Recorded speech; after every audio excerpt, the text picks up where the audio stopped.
News के प्रायोजक है Shahada Islamic mobile app. अभी ऐप डाउनलोड कीजिए, रिव्यू सबमिट कीजिए और ढेर सारे इनाम जीतिए।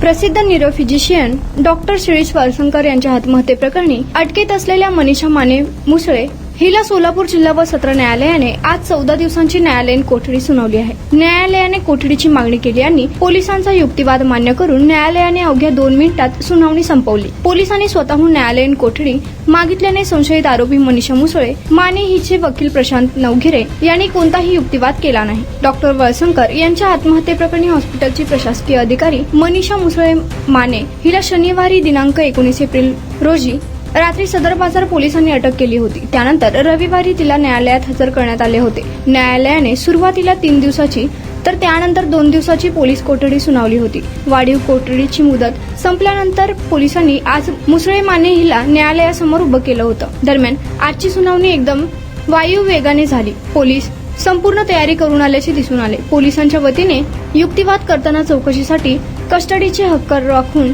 मनीषा मुसळे माने हिला 14 दिवस न्यायालयीन कोठडीत ठेवण्यात यावे अशी मागणी केली होती। विशेष म्हणजे पोलिसांनी अवघ्या 1 मिनिटात युक्तिवाद संपवला आणि न्यायालयाने दुसऱ्याच मिनिटात पोलिसांची युक्तिवाद मान्य करून मनीषा मुसळे माने हिला 14 दिवसांची न्यायालयीन कोठडी सुनावली। पोलिसांनी स्वतःहून न्यायालयातील कोठडी मागितल्याने संशयित आरोपी मनीषा मुसळे माने हिचे वकील प्रशांत नवघिरे यांनी कोणताही युक्तिवाद केला नाही। दरम्यान पोलीस कोठडीच्या दुसऱ्या दिवशी मनीषाला सकाळी 10च्या सुमारास चौकशीसाठी पोलीस ठाण्यात आणण्यात आले होते। त्यानंतर साधारणतः रात्री 9 पर्यंत तिला सदर बाजार पोलीस ठाण्यातच बसवून ठेवण्यात आले होते। तिची गुरुवारी दिनांक 24 एप्रिल रोजी 4 ते 4:30 चौकशी करण्यात आलेली आहे। वळसंकर हॉस्पिटलमधील आणखीन काही महत्त्वाच्या व्यक्तींनी जबाबही पोलिसांनी घेतले आहेत। त्यात डॉक्टरांची सून डॉक्टर सोनाली यांचाही समावेश आहे। मनीषा मुसळे माने हिच्याकडून ईमेलची मूळ प्रत जप्त करायची आहे। तिने कोणते खोटारडे आणि घाणेरडे आरोप केले होते याचाही तपास करायचा आहे।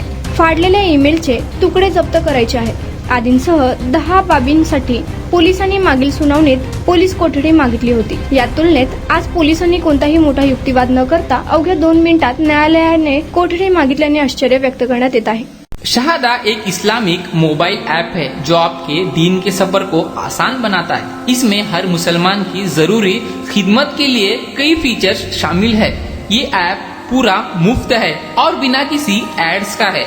ये ऐप में आपको मिलेगा अजान अलर्ट्स, किबला कंपास, मस्जिद फाइंडर, ज़कात कैलकुलेटर, कुरान, हदीथ, अल्लाह के 99 नेम, धीकर, दुआ, dark theme, multi language support, Shahada GPT, ऐसे अन्य कई फीचर्स।